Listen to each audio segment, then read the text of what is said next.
الحمد للہ رب العالمین والصلاة والسلام علی نبینا محمد وعلی آلہ وصحبہ اجمعین، اما بعد۔ آج ہم ہیں عمدۃ الاحکام کے ساتھ صحیح بخاری اور صحیح مسلم کی احادیث پہ مشتمل ایک عظیم کتاب، اور اس کتاب کی اندرونی کتابوں میں سے جو کتاب آج کل ہم پڑھ رہے ہیں وہ ہے کتاب اللباس۔ کتاب اللباس میں حدیث کا جو حدیث آج پڑھیں گے ہم، اس کا نمبر اس ایڈیشن کے مطابق جو میرے استعمال میں ہے نمبر ہے 395 395، اور اس حدیث کے راوی ہیں براء بن عازب رضی اللہ تعالی عنہ۔ وہ کہتے ہیں ما رأیت من ذی لمۃ فی حلۃ حمراء احسن من رسول اللہ صلی اللہ علیہ وسلم، لہ شعر یضرب الی منکبی بعید ما بین المنکبین لیس بالقصیر ولا بالطویل، کہ میں نے کندھوں پر پڑنے والے بالوں والے انسان جو سرخ لباس میں ہوں، نبی علیہ السلام سے زیادہ خوبصورت میں نے کسی کو نہیں دیکھا۔ یعنی کہ ایسا انسان جس کے بال کندھوں پہ پڑتے ہوں، جس کے بال اتنے لمبے ہوں، کہاں پڑتے ہوں؟ کندھوں پہ، اور سرخ رنگ کے سوٹ میں ہوں۔ حلہ کہتے ہیں سوٹ کو، 2 پیس، ہمراہ سرخ۔ تو براء بن عازب کہتے ہیں کہ ایسا انسان جس کے بال کندھوں پہ پڑتے ہوں، لما والا ہو، یعنی کہ بال کندھوں پہ پڑتے ہوں، فی حلۃ حمراء، اور سرخ لباس میں ہوں، ایسا کوئی انسان میں نے نبی علیہ الصلوۃ والسلام سے زیادہ خوبصورت کوئی نہیں دیکھا۔ لہ شعر یضرب الی منکبی، آپ کے بال کندھوں پہ پڑتے تھے، کندھوں تک جاتے تھے۔ بعید ما بین المنکبین، آپ کے 2 کندھوں کے مابین، 2 شانوں کے مابین فاصلہ زیادہ تھا۔ اس کا مطلب یہ ہے کہ آپ کا سینہ چوڑا تھا۔ اس کا مطلب یہ ہے کہ آپ کا سینہ چوڑا تھا۔ لیس بالقصیر ولا بالطویل، قد کے لحاظ سے کہتے ہیں کہ آپ پستہ قد نہیں تھے اور لمبے قد والے بھی نہیں تھے، یعنی کہ وہ درمیانہ قد تھا جو خوبصورت ہوتا ہے۔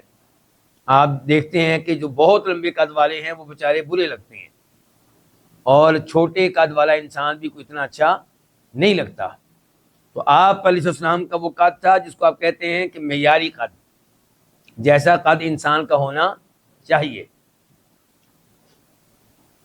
اس حدیث کو امام بخاری رحمہ اللہ نے روایت کیا ہے، نمبر ہے 5910 5910، اور امام مسلم نے بھی اس کو روایت کیا، نمبر ہے 2337 2337۔ تو اس میں ایک لفظ آیا لما، اور لما کے بارے میں بتا چکا ہوں۔ لما ان بالوں کو کہتے ہیں جو بال کندھوں تک جائیں، اور جو بال اس سے بھی تجاوز کر جائیں ان کو کہتے ہیں جمہ۔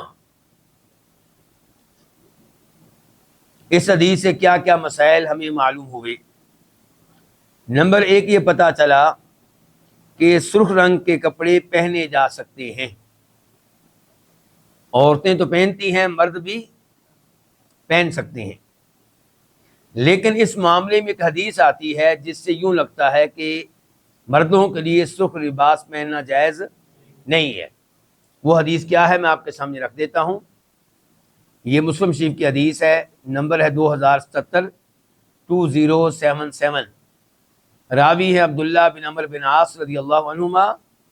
وہ کہتے ہیں کہ نبی علیہ الصلوۃ والسلام نے میرے اوپر 2 کپڑے دیکھے، 2 چادریں دیکھی، معصفرینی، جن کو عصفر بوٹی سے رنگین کیا گیا تھا، جس عصفر بوٹی کے ساتھ کلر کیا گیا تھا،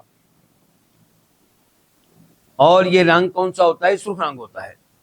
تو آپ علیہ الصلوۃ والسلام نے ارشاد فرمایا ان ہذہ من ثیاب الکفار، یہ کافروں کے کپڑوں میں سے کپڑے ہیں، فلا تلبسا، یہ نہ پہنا کرو۔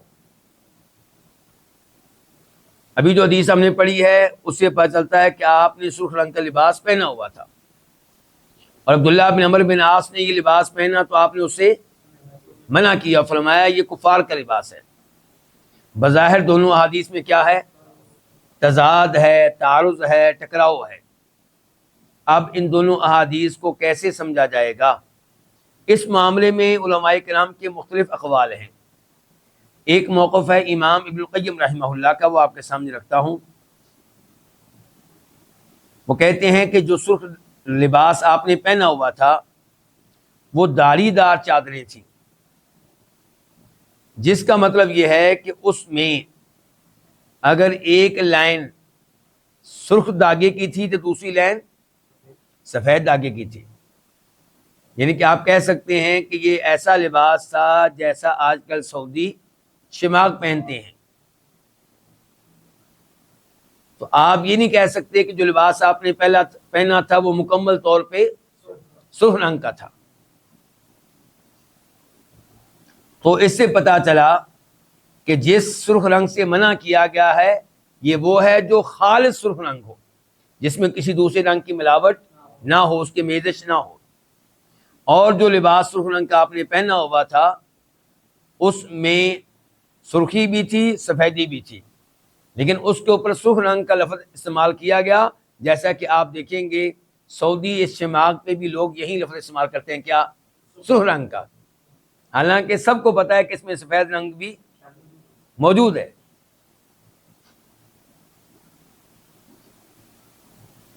تطبیق باتیں ہو گئی۔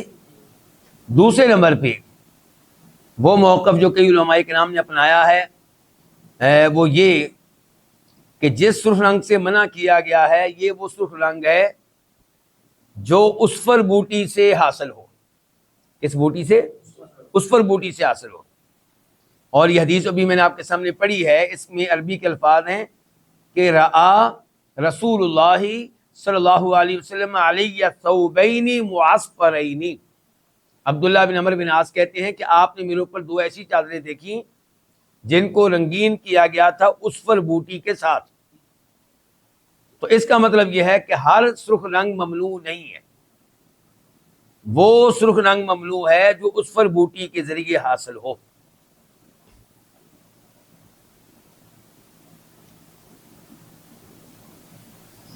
دوسرے نمبر پہ اس حدیث سے جو مسائل معلوم ہوئے ان میں سے ایک یہ ہے کہ بالوں کو بڑھانا لیکن ان کا اہتمام کرنا، اس میں کوئی حرج نہیں ہے۔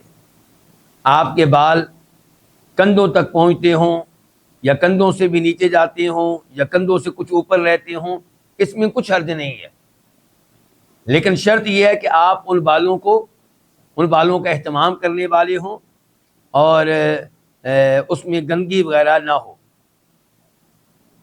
لیکن شیخ ابن عثیمین رحمہ اللہ اپنی کئی کتب میں، اپنی کئی فتاویٰ میں توجہ دلاتے ہیں اس جانب کہ ہمارے زمانے میں لمبے لمبے بال رکھنا یہ فیشن بن چکا ہے ان لوگوں کا جو اچھے لوگ نہیں ہیں، جو فاسق و فاجر قسم کے لوگ ہیں۔ تو کہتے ہیں اگر اس وجہ سے احتیاط کی جائے تو شاید زیادہ بہتر ہوگا۔ بہرحال اس معاملے میں ہم کوئی ایک بات نہیں کر سکتے، یعنی کہ اگر کچھ نوجوان نبی علیہ السلام کی طرف دیکھتے ہوئے لمبے بال رکھتے ہیں اور ان کا اہتمام کرتے ہیں تو ہم ان کے اوپر کوئی سخت فتویٰ نہیں لگا سکتے۔ لیکن بہرحال اس چیز سے بچا جائے کہ آپ کے سر کے کچھ بال لمبے ہوں اور کچھ بال چھوٹے ہوں، اور خصوصاً یہ کہ کچھ بال لمبے ہوں اور کچھ بال بالکل نہ ہوں، یعنی کہ آپ نے اسرے سے ان کو موڑ دیا ہو۔ مثال کے طور پہ آج کل جو کٹنگ ہوتی ہے اس میں سے کون سی کٹنگ اس میں آتی ہے جی؟ آپ شاید نام جانتے ہوں کوئی جی؟ فوجی کٹ، آسان لفظ بولے آپ نے، فوجی کٹ۔ تو یہ جو ہے اس میں کیا ہے کہ سر کے اوپر کے بال تو موجود ہیں لیکن سر کے کافی سارے حصے کے بال موڑ دیے جاتے ہیں، تو یہ واضح طور پہ نبی علیہ السلام کی حدیث کی خلاف ورزی ہے، اس سے بچا جائے۔ تیسرے نمبر پہ اس حدیث سے پتہ چلا کہ نبی علیہ الصلوۃ والسلام جیسا کہ حسن اخلاق کے لحاظ سے اعلیٰ منصب پہ فائز تھے، آپ کا اخلاق مثالی تھا، اسی طرح اللہ تعالیٰ نے آپ کو جسمانی خوبصورتی سے بھی نواز رکھا تھا۔ خوبصورت بال، کشادہ سینہ اور بہترین قد، یہ وہ چیزیں ہیں جن کا تذکرہ اس حدیث میں آیا ہے، اور دیگر احادیث سے بھی آپ کے حسن و جمال کے بارے میں کافی ساری معلومات ملتی ہیں۔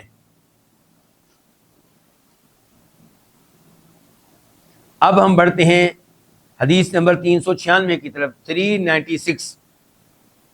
اس حدیث کے راوی بھی کون ہے جی؟ پچھلی حدیث کے راوی کون تھے؟ شیخ عبد الوہاب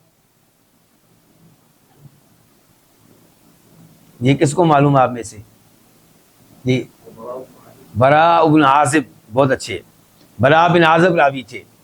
تو وہ کہتے ہیں کہ امرنا رسول اللہ صلی اللہ علیہ وسلم بسبع ونہانا عن سبع، کہ ہمیں حکم دیا نبی علیہ السلام نے 7 کام کرنے کا، اور ہمیں منع کیا 7 کاموں سے۔ اس سے پتہ چلا کہ اسلام میں جو کام ممنوع ہیں وہ کتنے ہیں؟ یہاں پہ تو ہے 7۔ اس کا مطلب یہ ہے کہ ایک موقع پہ آپ نے 7 کاموں سے منع کیا اور 7 کاموں کا حکم دیا۔ تو یہ آپ کی ٹیچنگ تھی، آپ کا انداز تدریس تھا کہ آپ کوئی نہ کوئی عدد بول دیا کرتے تھے کہ میں تمہیں 7 چیزیں بتانے لگا ہوں، 7 چیزوں سے منع کرنے لگا ہوں، 7 چیزوں کا حکم دینے لگا ہوں۔ اس کا فائدہ کیا ہوگا؟ دلچسپی قائم رہے گی۔ یہ کون سی 7 چیزیں ہیں؟ مجھے 6 تو یاد آ رہی ہیں، 7ویں کون سی ہے؟ کون سی چھوٹ گئی ہے مجھ سے؟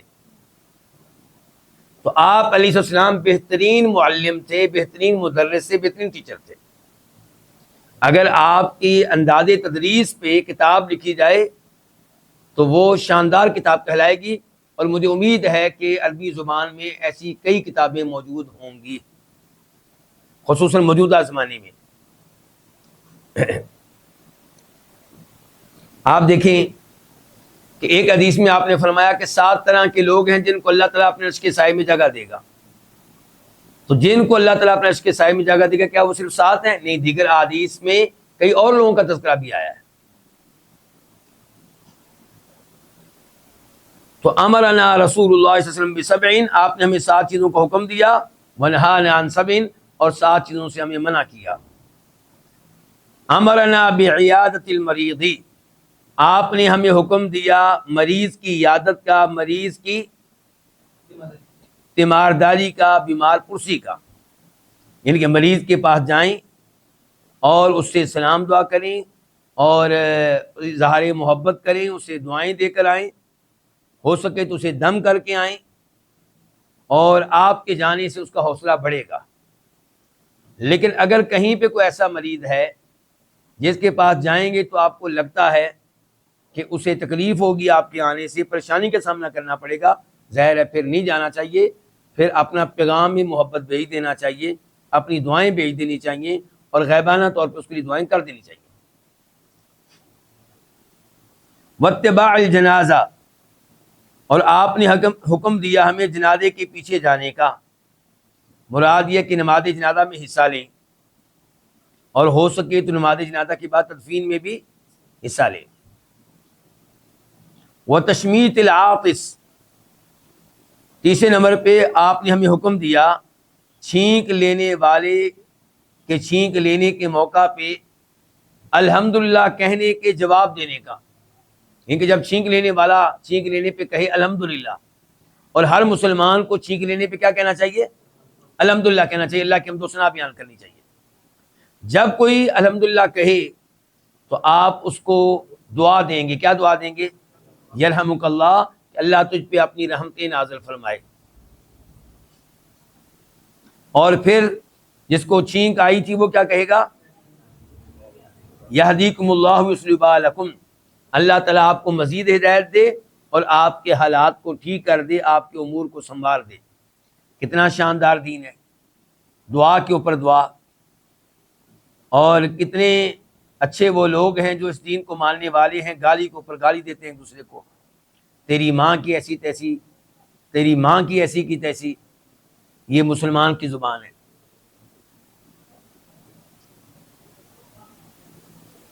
نمبر 4 وَإِبْرَارِ الْقَسَمِ أَبِ الْمُقْسِمِ، آپ نے ہمیں حکم دیا قسم کو پورا کرنے کا یا قسم ڈالنے والے کی قسم کو پورا کرنے کا. راوی کو شک ہو گیا ہے، بات ایک ہی ہے. یعنی کہ آپ نے ہمیں حکم دیا کہ جب تمہیں کوئی قسم ڈال دے تو اس کی قسم کو کیا کرو؟ پورا کرو. اس موضوع پہ مزید گفتگو آگے آئے گی. وَنَصْرِ الْمَظْلُومِ، اور آپ نے ہمیں حکم دیا کہ مظلوم کی مدد کریں، مظلوم کی مدد کرنے کا آپ نے حکم دیا. نمبر 6 وَإِجَابَةِ الدَّاعِ، دعوت دینے والے کی دعوت کو قبول کرنے کا آپ نے ہمیں حکم دیا. نمبر 7 وَإِفْشَاءِ السَّلَامِ، اور آپ نے ہمیں اسلام کو عام کرنے کا حکم دیا. وَنَهَانَا، اور آپ نے ہمیں منع کیا عن خواتمی او عن التختم بالذهب، آپ نے ہمیں سونے کی انگوٹھیاں پہننے سے منع کیا. خواتم انگوٹھیاں اور تختم انگوٹھی پہن لینا، یعنی کہ آپ نے سونے کی انگوٹھی پہن لینے سے منع کیا یا آپ نے سونے کی انگوٹھیوں سے منع کیا. نیچے والے راوی کو شک ہو گیا ہے کہ براء بن عازب نے کیا الفاظ استعمال کیے تھے. رزلٹ دونوں کا ایک ہی ہے، نتیجہ ایک ہی ہے. نمبر 2 وعن الشرب بالفضہ، چاندی کے برتن میں کچھ پینے سے آپ نے ہمیں منع کیا. نمبر 3 وعن المیاثر، اور ریشمی گدے استعمال کرنے سے آپ نے ہمیں منع کیا. میاثر جمع ہے میسرا کی، ریشم کے گدے، خصوصاً وہ ریشم کے گدے جو زین کے اوپر رکھے جاتے ہیں، یعنی کہ کاٹھی کے اوپر رکھے جاتے ہیں. نمبر 4 وعن القصی، اور آپ نے ہمیں منع کیا قصی لباس پہننے سے. قصی جو ہے یہ نسبت ہے مصر کے ایک گاؤں کی طرف، شہر کی طرف، جس کو کہا جاتا تھا قص، اور جو لباس وہاں پہ بنتا تھا اس کو کہتے ہیں قصی. جیسے مکہ ایک شہر ہے، مکہ میں رہنے والا کیا کہلائے گا؟ مکی. تو قص ایک شہر ہے مصر میں، اور جو وہاں پہ لباس تیار کیا جاتا تھا اس شہر میں، شہر کی نسبت سے اسے کیا کہتے تھے؟ قصی. جیسے آج کل چائنا سے لباس آئے، جاپانی لباس، یہ جاپانی کپڑا ہے جی، یہ چائنا کا کپڑا ہے، اس انداز سے. اور یہ کپڑا ہوتا تھا ریشمی، اس لیے یہ بھی کیا ہے؟ ممنوع ہے. وعن لبس الحریری، اور آپ نے ہمیں ریشمی کپڑا پہننے سے منع کیا. نمبر 6 والاستبرق، اور آپ نے ہمیں موٹا ریشم پہننے سے منع کیا. والدیباج، نمبر 7 والدیباج، اور آپ نے ہمیں باریک ریشم پہننے سے منع کیا. اس حدیث کو امام بخاری نے روایت کیا اور کئی بار روایت کیا. مثال کے طور پہ 1239 1239، اور امام مسلم نے روایت کیا، حدیث کا نمبر ہے 2066 2066. اب آئیے اس حدیث پہ مزید غور کرتے ہیں. آپ علیہ الصلوۃ والسلام نے یہاں پہ کئی امور کا حکم دیا ہے. مریض کی عیادت کا حکم دیا، اور مریض کی عیادت کرنا یہ مسلمان کے اوپر کیا ہے؟ حق ہے. جب آپ مریض کی عیادت کریں گے یہ حق ادا ہو جائے گا، اور مریض کو آپ کے آنے سے خوشی ملے گی، اور اسی وجہ سے اس کے مرض میں کمی آئے گی، اور آپ اس کو دعائیں دیں گے، آپ اس کو دم کریں گے. بلکہ مجھے یہاں پہ یاد آیا کہ نبی علیہ الصلوۃ والسلام کا فرمان ہے کہ جو کسی مریض کی عیادت کے لیے جائے اور وہاں پہ 7 بار یہ دعا پڑھے، اسأل اللہ العظیم رب العرش العظیم ان یشفیک، کہ میں اللہ سے درخواست کرتا ہوں، اللہ سے دعا کرتا ہوں، وہ اللہ جو عرش عظیم کا رب ہے، درخواست کیا کرتا ہوں کہ اللہ تعالیٰ آپ کو کیا دے؟ شفا دے. جو 7 مرتبہ یہ دعا پڑھے گا، 7 مرتبہ یہ دعا دے گا، اگر اس کی تقدیر میں موت نہ لکھی ہوئی تو اس دعا کی وجہ سے اس کو شفا مل جائے گی۔ تو کیسی ہے یہ دعا؟ ان کا کیا نام ہے جی؟ علی چلیں ان کو جگا کے رکھیں گے انشاءاللہ۔ تو یہ کتنے فوائد ہوئے کس کے؟ مریض کی عیادت کے۔ اس کے بعد کیا جی؟ جنازے کے پیچھے جانا۔ جنازے کے پیچھے جائیں گے تو جانے والے کو اجر و ثواب ملے گا، اور میت کو آپ دعا دے سکیں گے، میت کو فائدہ ہوگا۔ قبرستان میں جائیں گے تو قبرستان میں داخل ہو کر دعا پڑھیں گے، قبرستان میں مدفون تمام مسلمانوں کو آپ کی اس دعا کا فائدہ ہوگا، اور قبروں کو دیکھ کے آپ کو اپنی موت کو یاد کرنے کا موقع ملے گا۔ جنازے میں جانے کے بڑے فوائد ہیں۔ انسان کو نصیحت ملتی ہے کہ میں نے بھی مرنا ہے، ہو سکتا ہے کل جنازہ اسی وقت میرا ہو، ممکن ہے پرسوں میرا جنازہ ہو، تو پھر انسان اپنی زندگی پہ نظر ثانی کرتا ہے، سوچتا ہے کہ جو جاب میں کر رہا ہوں، جو تعلیم میں لے رہا ہوں، جو کاروبار میں کر رہا ہوں، کیا یہ مجھے اللہ کے قریب کر رہا ہے یا اللہ سے دور کر رہا ہے؟ یہاں پہ وہ حدیث بھی ذہن میں آ گئی جس میں فرماتے ہیں نبی علیہ الصلوۃ والسلام، صحیح حدیث ہے کہ جو جنازے میں شریک ہوگا اسے 1 قرات ثواب ملے گا، اور جو جنازے کے بعد تدفین میں بھی حصہ لے گا اسے 2 قرات ثواب ملے گا، اور 1 قرات ثواب کس کے برابر ہوتا ہے؟ احد پہاڑ کے برابر۔ اور احد پہاڑ کتنے کلو ہوگا؟ شیخ عبد الوہاب آپ عمرہ کر کے آئے، کتنے کلو ہوگا احد پہاڑ؟ 5-10 کلو تو ہوگا، چلو 20 کلو، یعنی کہ آپ جانتے ہیں کہ لمبا چوڑا پہاڑ ہے، آپ اس کے وزن کا تصور نہیں کر سکتے۔ کچھ علماء کے نام نے لکھا ہے کہ گاڑی پہ اس کا چکر لگائیں گے تو 35 منٹ لگ جائیں گے، گاڑی پہ چکر لگائیں گے کتنے منٹ لگ جائیں گے؟ 35 منٹ۔ اب سوچیں کتنے کلو کا ہوگا وہ۔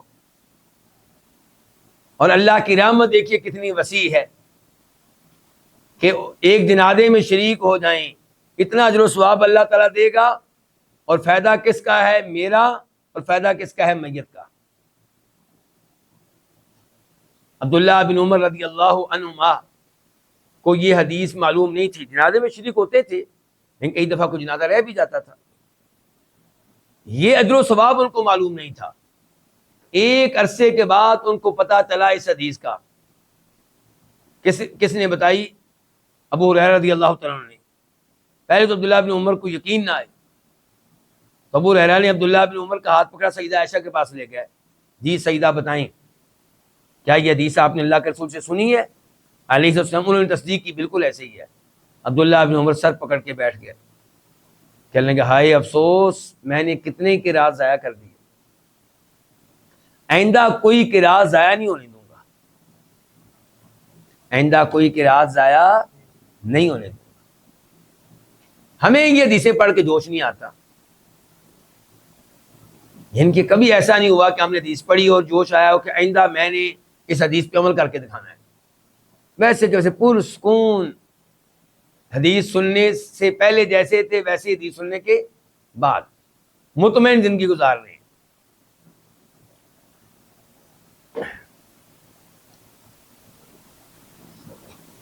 اس کے بعد تذکرہ ہوا کس کا؟ چھینک لینے والا جب چھینک لے گا وہ الحمدللہ کہے گا، اور موجودہ سائنس تصدیق کر رہی ہے کہ چھینک لینے والا جب چھینک لیتا ہے تو صحت کے لحاظ سے یہ اس کے لیے بڑی اچھی چیز ہے چھینک لینا، اس لیے اس پہ اللہ کی حمد و ثنا بیان کی جاتی ہے۔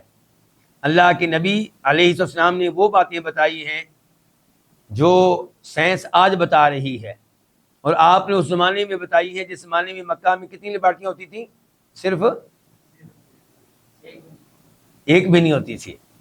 تو اس سے پتہ چلا کہ آپ واقعی اللہ کے سچے نبی تھے، آپ کے معجزات روز بروز ظاہر ہو رہے ہیں۔ اچھا، اب چھینک لینے والا کیا کہے گا؟ الحمدللہ، اور آپ اسے کیا کہیں گے؟ یرحمک اللہ۔ ایک کمرے میں جب آپ بیٹھے ہوں، ایک آدمی چھینک لے اور وہ کہے الحمدللہ، کتنے آدمی یرحمک اللہ کہتے ہیں تو کام چل جائے گا؟ سب کو کہنا ہوگا۔ السلام علیکم کا معاملہ مختلف ہے، السلام علیکم کوئی کہے تو ایک آدمی وعلیکم السلام کہہ دے تو کافی ہے، افضل یہ ہے کہ سب کہیں وعلیکم السلام، لیکن اگر سب نہیں کہتے ایک کہہ دیتا ہے تو کام چل جائے گا، لیکن چھینک لینے والا جب الحمدللہ کہے گا سب پہ واجب ہے یرحمک اللہ کہیں۔ کیوں جی جن یونیورسٹیوں میں آپ پڑھتے ہیں ان میں اس چیز کا تصور کیا جا سکتا ہے؟ کیا اس کو یعنی کہ اچھا خیال کیا جائے گا کہ جناب چھینک لینے پہ اتنے لوگوں نے یرحمک اللہ کہہ دیا ہے؟ یہ تو آپ کا پروفیسر بھی پریشان ہو جائے گا، لڑکے بھی پریشان ہو جائیں گے، ان کو ہوا کیا ہے؟ یعنی کہ آپ کو عجیب و غریب نگاہوں سے دیکھیں گے۔ تو پھر کیا ایسے ماحول میں علی رہنا چاہیے جہاں دین پہ عمل کرنے والے کو عجیب نگاہوں سے دیکھا جائے؟ ہاں، اگر آپ ان کی نگاہوں کی پرواہ نہیں کرتے اور اتنی جرت رکھتے ہیں کہ پھر بھی اونچی آواز سے کہیں یرحمک اللہ، الحمدللہ، یہدیکم اللہ، تو پھر انشاءاللہ اچھی بات ہے، آپ کا وہاں پہ رہنا پھر تو مفید ہے، پھر تو آپ ان کو تبدیل کر رہے ہیں۔ لیکن اگر آپ نے ان سے ڈر کر، مرعوب ہو کر اپنے آپ کو تبدیل کرنا ہے، پھر افسوس کا مقام ہے۔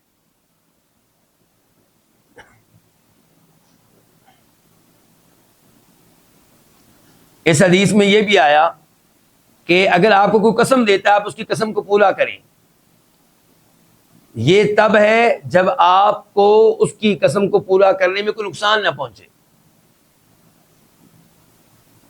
مثال کے طور پہ آپ کسی کے گھر گئے اور اس نے آپ کے سامنے کھانا رکھا اور آپ کہتے ہیں کہ میں آپ کو اللہ کی قسم دیتا ہوں کہ آپ میرے ساتھ کھانا کھائیں، آپ بھی شریک ہو میرے ساتھ، تو آپ اس قسم کو پورا کریں الا یہ کہ آپ کو نقصان پہنچنے والا ہو۔ مثال کے طور پہ جو چیز آپ کو پیش کی جا رہی ہے اس میں کیا ہے جی؟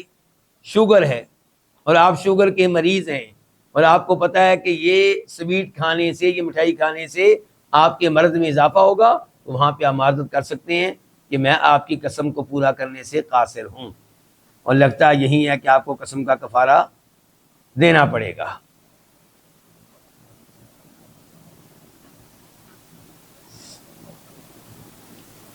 پھر یہاں پہ آیا کہ مظلوم کی آپ مدد کریں جبکہ اس کے اوپر کوئی ظلم کر رہا ہو۔ اس میں کیا ہوگا؟ نمبر ایک، آپ فائدہ کر رہے ہیں کس کا؟ ظالم کا۔ ظالم کا فائدہ کیا؟ کہ آپ اس کو گناہ سے بچانے کی کوشش کر رہے ہیں، وہ کافی سارا گناہ پہلے حاصل کر چکا ہے، آپ ظلم سے روک کر مزید گناہ لینے سے اس کو روک رہے ہیں، اس کا فائدہ کر رہے ہیں، اور مظلوم کا فائدہ بھی کر رہے ہیں کہ وہ ظلم و زیادتی سے محفوظ ہو جائے گا۔ اور دوسرے لفظوں میں آپ النہی عن المنکر کے اوپر بھی عمل کر رہے ہیں، برائی سے روکنا، منع کرنا۔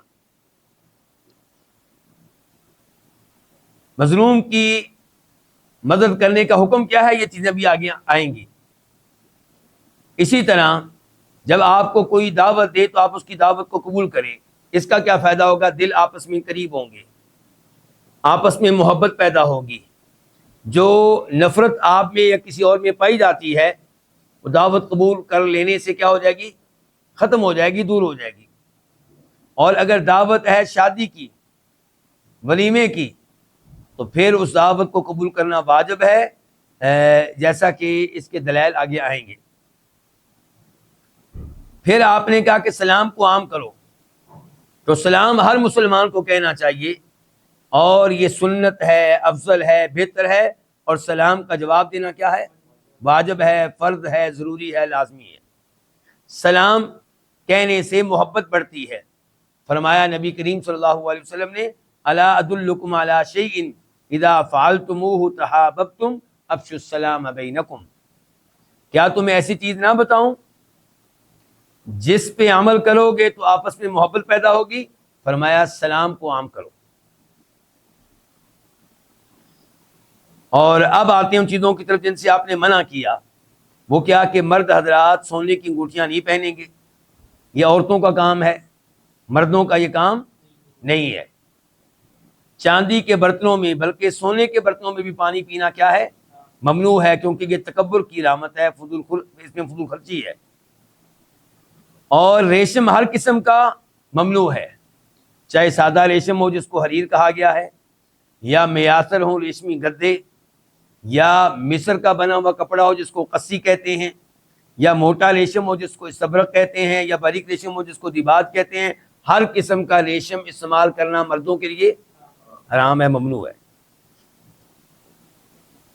اب دیکھتے ہیں آخر میں کہ اس حدیث سے کیا کیا مسائل معلوم ہوئے۔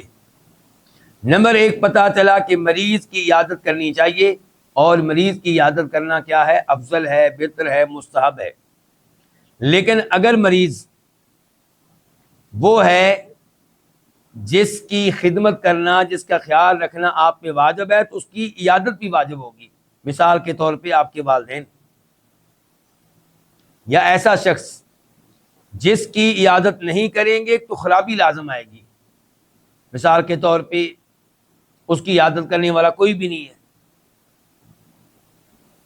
اور عیادت نہ کرنے کی وجہ سے اس کی طبیعت بگڑ رہی ہے اور وہ ڈپریشن کی طرف جا رہا ہے، تو پھر آپ پہ واجب ہوگا کہ آپ اس کی عیادت کریں۔ جہاں تک تعلق ہے جنازے کے پیچھے جانے کا، تو جنازے کے پیچھے جانا فرض کفایہ ہے۔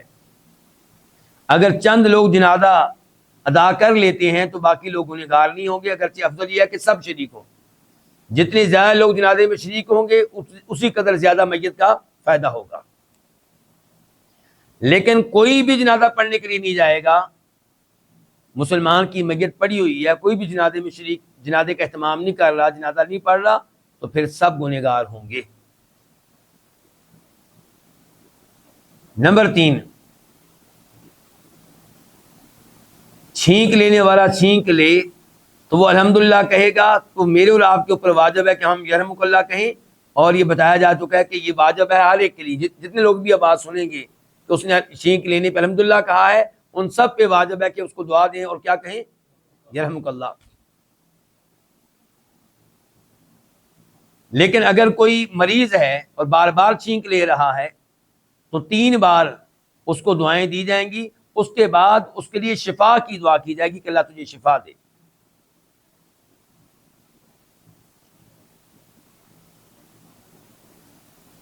جہاں تک قسم دینے والے کی قسم کو پورا کرنے کا تعلق ہے تو اس کو علماء کرام نے مستحب قرار دیا ہے، اور اگر اس کی قسم پورا کرنے سے آپ کو نقصان پہنچ رہا ہے تو پھر یہ آپ کے اوپر ہے کہ آپ اس کی قسم کو پورا کریں یا نہ کریں۔ مظلوم کی مدد کرنا طاقت کے مطابق واجب ہے، البتہ طاقت نہ ہو تو یہ اور معاملہ ہے۔ مثال کے طور پہ آپ کو پتہ ہے کہ مظلوم کی مدد کروں گا تو وہ ظالم مجھے گولی مار دے گا، تو اس قسم کی صورتحال ہو تو پھر ظاہر ہے کہ یہ معاملہ واجب نہیں رہے گا، کیونکہ اپنی جان بچانا بھی ضروری ہے۔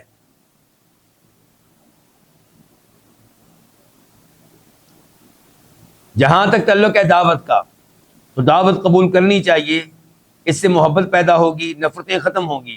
لیکن ولیمہ کی دعوت ہے تو اسے قبول کرنا واجب ہے۔ نبی علیہ السلام ارشاد فرماتے ہیں، اذا دعی احدکم للولیمۃ فلیأتھا، جب تم میں سے کسی کو ولیمہ کی دعوت دی جائے تو اس میں حاضر ہو۔ یہ آپ کا حکم ہے، آرڈر ہے، اور بخاری شریف کی حدیث ہے 5179۔ اور ابو ہریرہ کہتے ہیں رضی اللہ تعالیٰ عنہ کہ فمن لم یأت الدعوۃ فقد عصى اللہ ورسولہ، کہ جو ولیمہ کی دعوت کو قبول نہیں کرتا وہ اللہ کے رسول کا نافرمان ہے۔ تو ولیمہ کی دعوت قبول کرنی چاہیے، الا یہ کہ اس کو قبول کرنے کی وجہ سے آپ کو کوئی نقصان پہنچ رہا ہے۔ مثال کے طور پہ آپ کو پتہ ہے کہ ولیمے کی دعوت قبول کروں گا تو پیچھے سے میری آفس کی طرف سے لیٹر پہنچ جائے گا کہ آپ کو آئندہ آنے کی ضرورت نہیں ہے، آپ کی چھٹی ہو جائے گی، جاب ختم ہو جائے گی۔ یا دعوت دینے والے نے آپ کو دعوت دی ہے اور وہ دور کے شہر میں ہے، ایک آدمی آپ مدینہ میں، دوسرا ریاض میں ہے، وہ آپ کو دعوت دے رہا ہے ولیمہ کی، تو یہاں آپ پہ واجب نہیں ہے کہ آپ اس کی ولیمہ میں شریک ہوں۔ ولیمہ میں حاضری تب ضروری ہے جب آپ کو خود کوئی نقصان پہنچنے والا نہ ہو، اور یہ کہ ولیمہ میں کوئی غیر شرعی کام نہ ہو رہا ہو۔ اگر وہاں پہ غیر شرعی کام ہو رہا ہے پھر آپ کو جانا چاہیے، اگر آپ اس سے منع کر سکتے ہیں، اس برائی کو ختم کرنے میں اپنا کردار ادا کر سکتے ہیں۔ اور اگر آپ نے خاموش تماشائی کا کردار ادا کرنا ہے، گونگا شیطان بن کر وہاں بیٹھنا ہے، تو پھر آپ کا نہ جانا بنتا ہے، پھر آپ کو نہیں جانا چاہیے۔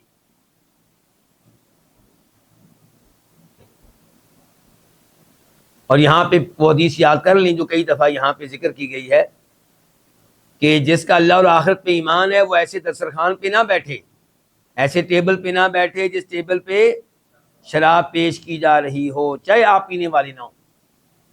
پینے والا آپ کا ساتھی ہے ٹیبل پہ بیٹھا ہوا، تو آپ اس ٹیبل پہ کیوں بیٹھے ہوئے ہیں جہاں پہ شراب پیش کی جا رہی؟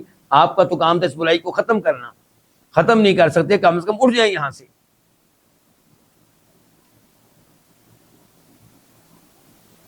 سلام عام کرنا چاہیے، کیونکہ اس میں دعا ملے گی اس کو جس کو آپ سلام کہہ رہے ہیں۔ آپ دعا دے رہے ہیں کہ اللہ آپ کو سلامت رکھے، یعنی کہ ہر ٹینشن سے، ہر مصیبت سے، ہر بیماری سے، ہر پریشانی سے، اور اس سے محبت کا پیغام ملتا ہے، اور پھر آپ کو جوابی دعا بھی ملے گی۔ اس حدیث کے فوائد میں سے ایک فائدہ یہ ہے کہ سونے کی انگوٹھی، گولڈ کی انگوٹھی مردوں کے لیے حرام ہے۔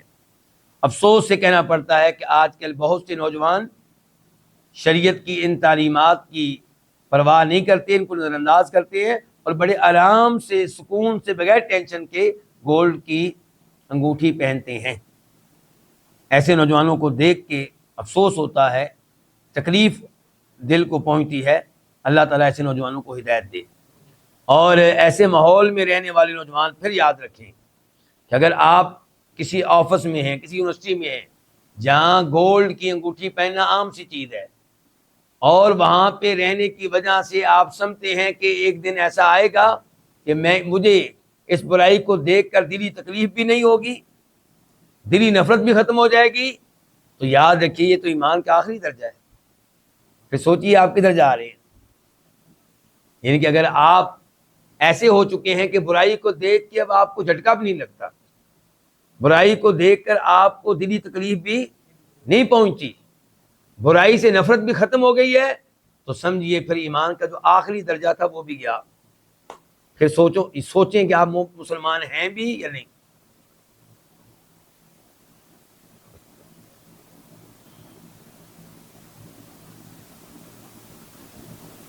اس حدیث میں چاندی کے برتن میں کچھ پینے سے منع کیا گیا ہے، اور جیسا کہ دیگر حدیث سے پتہ چلتا ہے کہ سونے کے برتن میں کھانا پینا بدرجہ اولا کیا ہوگا؟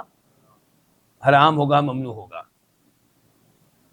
اور اس حدیث میں ریشمی لباس پہننے سے، ریشم کی تمام اقسام استعمال کرنے سے منع کیا گیا ہے۔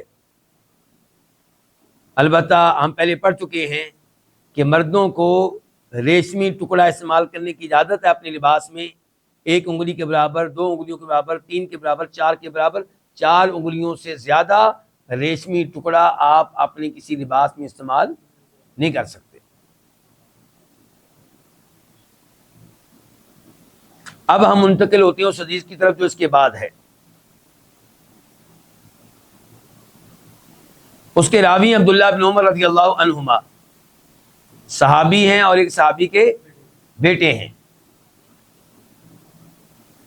یہ کہتے ہیں کہ ان رسول اللہ صلی اللہ علیہ وسلم اصطنع خاتما من ذہب، کہ نبی علیہ الصلوۃ والسلام نے گولڈ کی ایک انگوٹھی بنوائی۔ فکان یجعل فصہ فی باطن کفہ اذا لبسہ، آپ علیہ السلام جب اس کو پہنتے تھے تو اس کے نگینے کو ہتھیلی کی اندرونی جانب کر دیتے تھے، نگینہ اندر کی سائڈ پہ کر دیتے تھے۔ فصنع الناس مثل ذلك، اس قسم کی انگوٹھیاں لوگوں نے بھی بنوا لی۔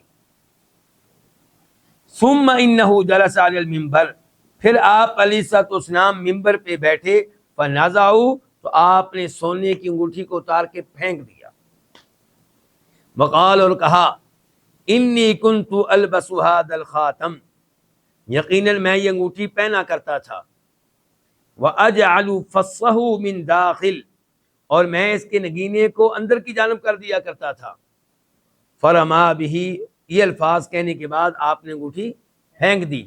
ثم قال، پھر آپ نے فرمایا، واللہ لا البسہ ابدا، اللہ کی قسم یہ انگوٹھی میں کبھی بھی نہیں پہنوں گا۔ فنبذ الناس خواتیمہم، تو لوگوں نے بھی اپنی انگوٹھیاں پھینک دیں۔ کیا محسوس کیا آپ نے یہ الفاظ سن کر؟ جذبہ پیدا ہوا یا نہیں ہوا کس چیز کا؟ حدیث پہ ایسے ہی میں بھی عمل کروں جیسے صحابہ کرام نے کیا، سونے کی انگوٹھیاں پھینک دیں۔ تو بیٹا یہ فائدہ ہے دینی ماحول میں رہنے کا، ایسی حدیث آپ بار بار سنیں گے، بار بار جذبہ پیدا ہوگا اتباع سنت کا، آپ کی حدیث پہ عمل کرنے کا۔ اور عبد الوہاب بیٹا اگر دوسرے ماحول میں رہیں گے تو آہستہ آہستہ دل پہ زنگ لگتا جائے گا، ایک نقطہ پھر دوسرا نقطہ، حتیٰ کہ پورا دل سیاہ ہو جائے گا اور دل پہ مہر لگ جائے گی، پھر قرآن کی آیات بھی اثر نہیں ڈالیں گی، احادیث بھی اثر نہیں ڈالیں گی۔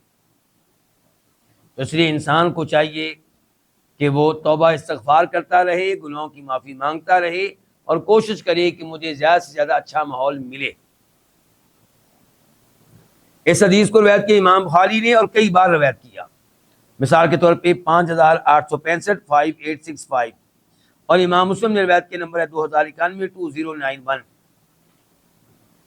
اور ایک لفظ میں یہ آیا اس حدیث کے لفظ میں کہ جعلہ فی یدہ الیمنی، آپ علیہ السلام نے اس انگوٹھی کو رکھا اپنے دائیں ہاتھ میں۔ یہ الفاظ آئے ہیں بخاری میں، نمبر ہے 5876 5876، اور مسلم میں بھی آئے ہیں، نمبر ہے 2091 2091۔ اب دیکھتے ہیں کہ اس حدیث سے کیا کیا مسائل معلوم ہوئے۔ ایک تو یہ مسئلہ معلوم ہوا کہ آپ علیہ السلام انگوٹھی پہنتے تھے، اور یہ کہ انگوٹھی پہننا ایسی زیب و زینت ہے جس سے اسلام منع نہیں کرتا۔ انگوٹھی پہن کر اپنے آپ کو خوبصورت بنانا، اس میں کوئی حرج نہیں ہے۔ نمبر دو، انگوٹھی کے نگینے کو ہتھیلی کی جانب رکھیں تو اس کے کئی فوائد ہیں۔ آپ اوپر رکھیں تو وہ بھی ممنوع نہیں ہے، لیکن اللہ کے نبی اسلام کی طرح نیچے رکھیں گے تو اس کے کئی فوائد ہیں۔ ایک تو یہ ہے کہ آپ اپنی مٹھی کو بند کر سکیں گے جب آپ واش روم میں ہوں گے، تو گویا کہ آپ کا وہ نگینہ چھپ گیا جس کے اوپر اچھے الفاظ لکھے ہوئے ہیں۔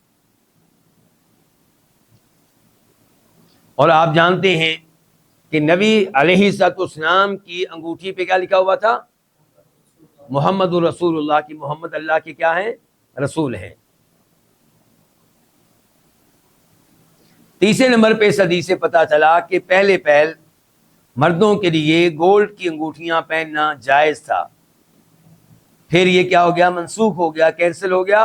اور اللہ فرماتا ہے قرآن میں ما ننسخ من آیت او ننسها ناتی بخیر منها او مثلها، کہ قرآن میں بھی ایسا ہے کہ ہم کچھ چیزوں کو، کچھ آیتوں کو منسوخ کر دیتے ہیں، جس آیت کو ہم منسوخ کریں تو ہم اس سے بہتر لے کر آتے ہیں یا اس جیسی چیز لے کر آتے ہیں۔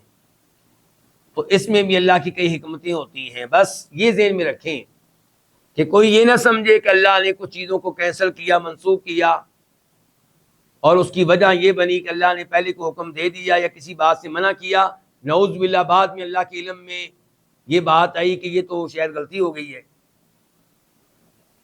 لوگ قوانین بناتے ہیں اور ختم کر دیتے ہیں، 2 سال بعد 5 سال بعد کہتے ہیں جی اس قانون کا نتیجہ کو اچھا نہیں نکلا، اس قانون کی وجہ سے بڑی پیچیدگیاں پیدا ہو رہی ہیں، بڑے مفاسد پیدا ہو رہے ہیں، بڑے مسائل پیدا ہو رہے ہیں، تو پھر وہ نظر ثانی کرتے ہیں، قانون کو ختم کرتے ہیں۔ اللہ کے آگے معاملہ نہیں ہے۔ اللہ تعالیٰ جب کو حکم دیتے ہیں تو اللہ کو اسی وقت معلوم ہوتا ہے کہ میں نے سال کے بعد، 2 سال کے بعد اس کو کینسل کرنا ہے، منسوخ کرنا ہے۔ اللہ ہر چیز کا علم رکھتا ہے، اللہ تو ان چیزوں کا بھی علم رکھتا ہے جو نہیں ہوئی، اگر ہوتی تو کس طرح ہوتی، اللہ تو یہ بھی علم رکھتا ہے۔ جیسا کہ ہم بار بار قرآن کریم میں پڑھتے ہیں کہ جہنمی لوگ جہنم کی آگ کو دیکھ کر کہیں گے یا اللہ دنیا میں واپس بھیج دے، یا لیتنا نرد ولا نکذب بآیات ربنا ونکون من المؤمنین، یا اللہ ہمیں بھیج دے، ہم وعدہ کرتے ہیں اپنی اصلاح کریں گے، مومن بندے بن جائیں گے، نبیوں کا احترام کریں گے، ان پہ ایمان لائیں گے، ان کے ساتھی بن جائیں گے۔ اللہ تعالیٰ کہتے ہیں وَلَوْ رُدُّوا لَعَادُوا لِمَا نُهُوا عَنْهُ وَإِنَّهُمْ لَكَاذِبُونَ، یہ جھوٹے ہیں۔ اگر میں ان کو دنیا واپس بھیج دوں پھر وہی حرکتیں کریں گے جو پہلے کرتے رہے۔ تو اللہ ان کو بھیجیں گے دنیا میں واپس، لیکن اللہ کو پتا ہے کہ یہ کام اگر ہو جائے تو اس کا رزلٹ کیا نکلے گا۔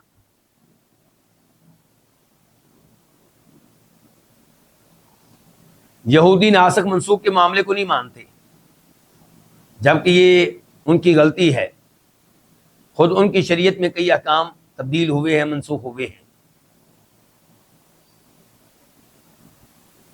چوتھے نمبر پہ اس حدیث سے تعلق رکھنے والا مسئلہ یہ ہے کہ اگرچہ مردوں کو انگوٹھیاں پہننے کی اجازت ہے لیکن سونے کی انگوٹھی ان پہ حرام ہے۔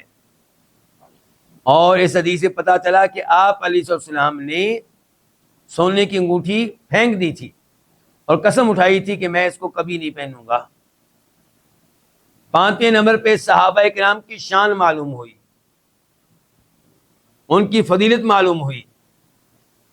پتہ چلا کہ وہ آپ علیہ السلام کی اقتداء میں بہت جلدی کرتے تھے، فوری طور پہ آپ کا حکم مانتے تھے، آپ کی سنت کی اتباع کرتے تھے۔ یہاں پہ دیکھیے کہ جب آپ نے اپنی انگوٹھی پھینکی تو انہوں نے بھی انگوٹھیاں پھینک دی۔ کیوں جی؟ یہ جذبہ ہے شریعت میں عمل کرنے کا کہ جو ہی پتہ چلے کہ اللہ کے نبی اسلام نے داڑھی رکھنے کا حکم دیا ہے تو آپ فوراً داڑھی رکھ لیں۔ اور جب آپ کو پتہ چلے، سب کی بات ہو رہی ہے، آپ کو پتہ چلے کہ آپ علیہ السلام نے شلوار ٹخنوں سے نیچے رکھنے سے منع کیا ہے تو فوری طور پہ آپ شلوار اوپر کر لیں۔ کیا یہ جذبہ ہے فوری اتباع کا؟ وہ شاعر کیا کہتا ہے، ادھر حکم محمد ہو ادھر گردن جھکائی ہو۔ آپ کو یاد ہوگا ابو داؤد شریف کی حدیث کہ آپ علیہ السلام جوتے پہن کر نماز پڑھ رہے تھے۔ آپ نے بھی جوتا پہنا ہوا ہے اور صحابہ کرام نے بھی جوتا، کیوں علی بیٹا کیا کیا ہوا ہے؟ پہنا ہوا ہے۔ جو ہی اللہ کے نبی اسلام نے نماز میں جوتا اتارا، صحابہ کرام نے بھی فوراً اتار دیا۔ نہ نماز شروع کرتے ہوئے اللہ کے رسول سے کہا ہے کہ اللہ کے رسول بہتر ہوگا کہ آپ جوتا اتار دیں۔ آج کل تو امام صاحب سے یہی کہا جائے گا نا، آپ نماز پڑھنے لگے ہیں جوتا بہتر ہے کہ اتار دیں؟ نہ ایسے مشورے نہیں دیتے تھے۔ اور جب آپ نے اتارا ہے تو انہوں نے یہ نہیں کہا کہ اب ہم نے تو پہنا ہوا اسی طرح نماز مکمل کریں گے اور نماز کے بعد پوچھیں گے کیوں اتارا تھا۔ جب آپ نے اتارا انہوں نے بھی نماز کے اندر ہی اتارا ہے، اور ان کو کسی نے یہ فتویٰ نہیں دیا کہ ایسی حرکت کرنے سے نماز ٹوٹ جائے گی۔ نماز مکمل ہوئی ہے، نماز کے بعد آپ علیہ السلام نے پوچھا ہے کہ تم لوگوں نے جوتے کیوں اتارے تھے؟ تو صحابہ کرام فرمانے لگے اللہ کے رسول اس لیے کہ آپ نے اتارا تھا، اس لیے ہم نے بھی اتار دیے۔ تو آپ علیہ السلام نے ارشاد فرمایا میں نے تو اس لیے اتارا تھا کہ میرے پاس جبریل آئے تھے اور بتایا تھا کہ آپ کے جوتے پہ گندگی لگی ہے، تم نے کیوں اتارا؟ جب تم میں سے کوئی مسجد میں آئے اپنا جوتا دیکھ لے، اگر اس پہ گندگی لگی ہے تو زمین پہ رگڑ لے، صاف ہو جائے گی تو جوتوں میں نماز پڑھ لے۔ تو دیکھیے کس قدر اتباع ہے، کتنی جلدی آپ کی بات مانا کرتے تھے صحابہ کرام رضوان اللہ علیہم اجمعین۔ اس حدیث سے پتہ چلا کہ دائیں ہاتھ میں انگوٹھی پہننا آپ علیہ السلام سے ثابت ہے، لیکن بائیں ہاتھ میں انگوٹھی پہننا ممنوع نہیں ہے۔ البتہ دو انگلیاں ہیں جن میں انگوٹھی پہننے سے منع کیا گیا ہے، وہ کون کون سی ہیں جی ہاں، یہ دو، یعنی کہ ایک درمیان والی انگلی اور وہ انگلی جس کو ہم کہتے ہیں انگشت شہادت والی انگلی۔